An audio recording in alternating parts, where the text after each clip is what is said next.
Sebuah perusahaan di Jepang mulai menjual mesin cuci manusia dengan harga 60 juta yen atau sekitar 6,4 miliar rupiah. Setelah sebelumnya menarik perhatian pengunjung World Expo di Osaka yang berakhir pada November lalu. Di mana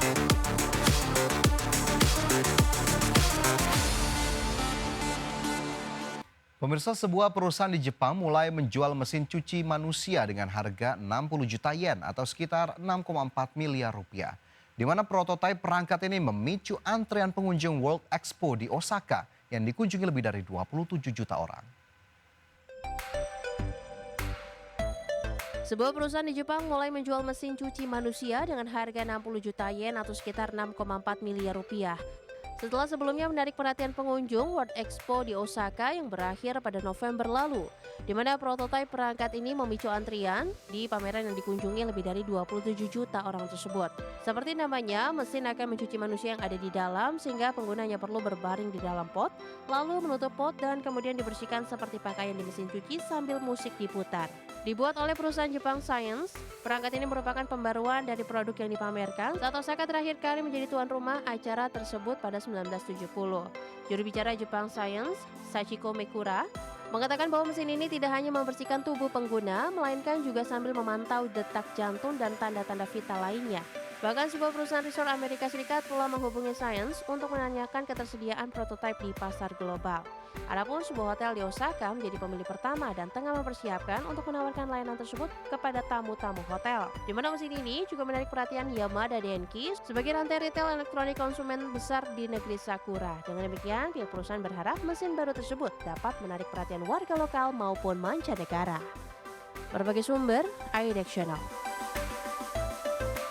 Pemirsa, minivan Geely Galaxy V900 bermesin EREV resmi memecahkan rekor dunia Guinness untuk kendaraan serbaguna berkapasitas penumpang terbanyak dengan berhasil memuat 42 penari wanita di dalam kabin. Pemecahan rekor ini menjadi strategi marketing efektif Geely menjelang penjualan resmi V900. Minivan Geely Galaxy V900 bermesin EREV resmi memecahkan rekor dunia Guinness untuk kendaraan serbaguna berkapasitas penumpang terbanyak. Rekor ini dicapai berkat luas interior mencapai 8,41 meter persegi dengan tingkat pemanfaatan ruang 91,8% dan jarak antara baris kursi lebih dari 1 meter, memungkinkan penumpang dengan tinggi rata-rata 170 duduk bersamaan. Geely Galaxy V900 merupakan varian Extended Range Electric Vehicle dari EVC L380 yang sudah diluncurkan sebelumnya. Mengajukan izin penjualan di China pada 10 September 2025 dan debut di Guangzhou Auto Show pada 21 November. Ditenagai generator bensin turbocharged 1,5 liter berkekuatan 120 kW atau 161 horsepower yang mengisi baterai NMC ternary. Tersedia pilihan kapasitas 43,3 kWh dan 50 kWh dari CATL dan CILB dengan jarak tempuh listrik mencapai 202 km. Meski rekor 42 orang mengesankan untuk kategori MPV, masih kalah dibandingkan Toyota RAV4 yang muat 41 orang pada 2015 dan camper van Volkswagen yang mencapai 50 orang di tahun yang sama. Pemecahan rekor ini menjadi strategi marketing efektif Geely menjelang penjualan resmi V900, menonjolkan keunggulan ruang kabin super lega di segmen minivan premium. Rekor Guinness jadi senjata marketing kuat Geely Galaxy V900 Premium. Berbagai sumber IPX Channel. Pemirsa, Capital A, induk maskapai AirAsia, membukukan penurunan laba bersih 57,61% secara tahunan pada kuartal 3 2025 menjadi 695,38 juta ringgit. Pelemahan kinerja kuartalan ini terutama dipicu oleh selisih kurs di tengah penurunan pendapatan perusahaan.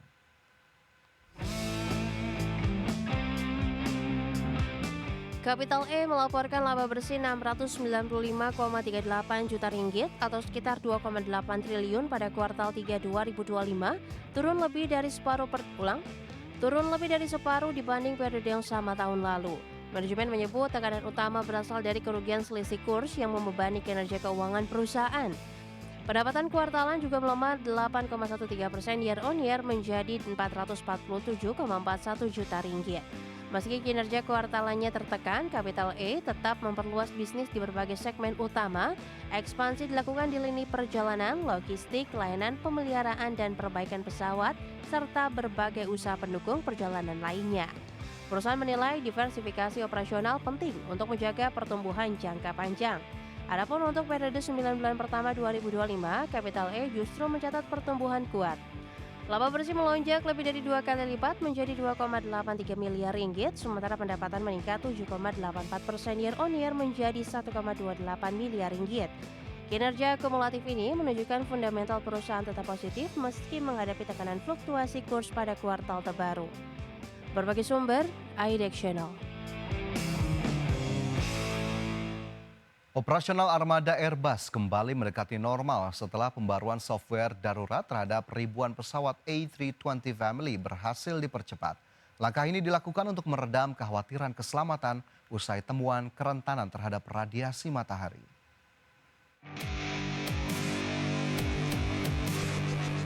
Puluhan maskapai di Asia hingga Amerika Serikat melakukan update mendadak sesuai instruksi Airbus dan regulator setelah insiden JetBlue A320 memicu kekhawatiran kerentanan terhadap solar flares. Cycle darurat mencakup sekitar 6.000 pesawat A320 Family, menjadikannya yang terluas dalam sejarah Airbus. Namun maskapai Avianca tetap menghentikan pemesanan tiket hingga 8 Desember karena kebutuhan waktu lebih panjang. Airbus mengeluarkan peringatan pada pekan lalu yang secara efektif mewajibkan grounding sementara untuk pemboran wajib sebelum penerbangan berikutnya.